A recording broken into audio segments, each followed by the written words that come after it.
দিনটা ছিল শুক্রবার। একটা শুক্রবারের ব্যস্তময় দিন কিভাবে কাটালাম চলুন আজকে ভিডিওতে সেটাই আপনাদের সাথে শেয়ার করি। হ্যালো এভরিওয়ান, আসসালামু আলাইকুম। কেমন আছেন সবাই? আশা করছি সবাই ভালো আছেন।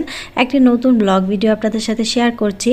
যেহেতু আজকে শুক্রবার আর আজকে আমার বাসায় আলহামদুলিল্লাহ মেহমান আসবে, তাই আমি সকাল থেকেই প্রিপারেশন নিচ্ছিলাম। যাই হোক, এখানে আমি ঘুম থেকে উঠেই বাচ্চাদের জন্য সবার জন্য রুটি করে নিচ্ছিলাম। আজকে এক্সট্রা কোনো ঝামেলায় গেলাম না সকালবেলা, এতে করে আমার অনেক সময় নষ্ট হবে। যেহেতু আজকে সারাদিন বাসায় অনেক কাজ আছে এখানে, তাই সবার জন্য আজকে সকালে রুটি করে নিলাম। আর এই পরোটাটা যেহেতু বাচ্চারা এক একজন এক একভাবে খায়, তাই তাদের জন্য যেভাবে খায় সেভাবেই করে দিলাম।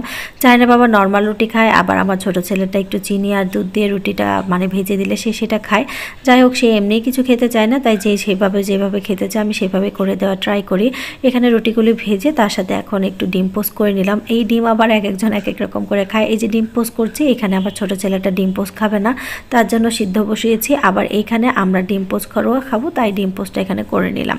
যাই হোক, সকালে নাস্তা এগুলি দিয়ে সেরে নিলাম। নাস্তাটা সেরে আমি দুপুরে যা যা রান্না করব সবগুলো ফ্রিজ থেকে বের করে এগুলো ভিজিয়ে দিচ্ছিলাম। যেহেতু মাছ মাংসটা ছাড়তে একটু সময় লাগবে, তাই এই ফাঁকে আমি একটা পুডিং বানিয়ে নিলাম মেহমানদের জন্য। যেহেতু এখন চুলাটাও ফাঁকা আছে আর আমার হাতে সময়ও ছিল, তাই আমি সকালে একটা পুডিং বানিয়ে নিলাম।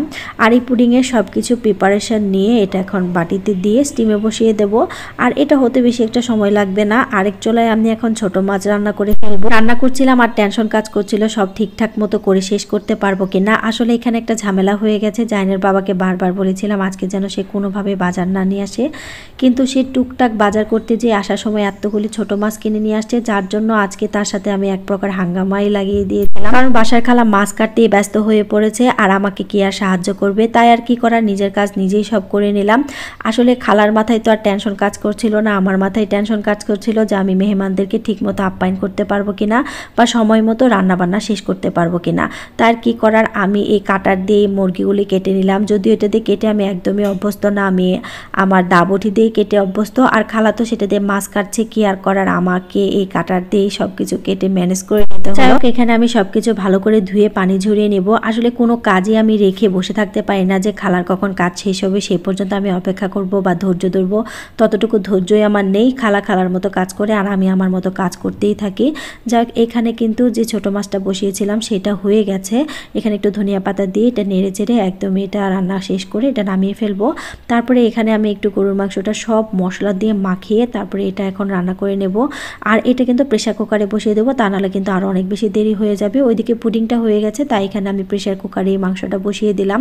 কারণ এমনি রান্না করতে গেলে আরও অনেক বেশি সময় লেগে যাবে। আর এখানে আমি একটু মাছ রান্না করে নেব। এখানে মশলা টশলা সব কিছু ভালো করে কষিয়ে তারপরে এখানে মাছগুলি এখন দিয়ে দেব।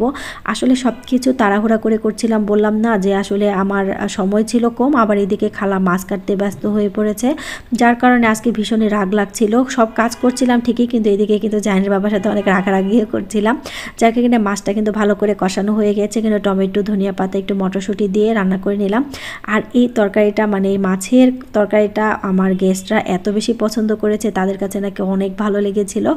যাই হোক, এখানে আমার মাছটা রান্না করা শেষ। ওইখানে কিন্তু মাংস কষানো হচ্ছে আর এখানে আমি একটু চিকেনও রান্না করে নেব। আসলে আমি একবার চেয়েছিলাম রোস্ট, পোলাও, মাংস এগুলি রান্না করার জন্য, কিন্তু আমার যারা গেস্টরা আসছে তারা অনেক দূর থেকে আসছে এবং অনেক জার্নি করে আসছে, তাই মনে হলো ওই খাবারগুলি খেয়ে তাদের আরাম লাগবে না বা ভালো লাগবে না।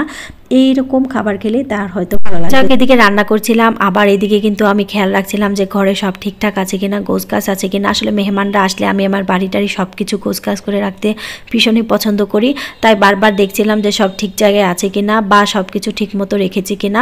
আর এইদিকে কিন্তু আমি রান্নাও করছিলাম, দুইটাই একসাথে চালাচ্ছিলাম। এইদিকে আমার মুরগির মাংসটা হয়ে গেছে, ওইদিকে আমার কিন্তু গরুর মাংসটাও রান্না কমপ্লিট। যাই হোক, এখন যেহেতু মেহমানরা চলে আসবে তাই দ্রুত এগুলি সব সার্ভ করে দিচ্ছিলাম। আর পুডিংটা ফ্রিজে রেখেছিলাম কিছুক্ষণের জন্য সেট হওয়ার জন্য, এটা আলহামদুলিল্লাহ খুব ভালো সেট হয়ে গেছে। আর যাই হোক, সময়ের আগে সব রান্নাবান্না কমপ্লিট করতে পেরেছি আমি। আজকের ভিডিওটা কেমন লাগলো অবশ্যই জানাবেন, আর সবাই ভালো থাকবেন, সুস্থ থাকবেন। আল্লাহ হাফেজ।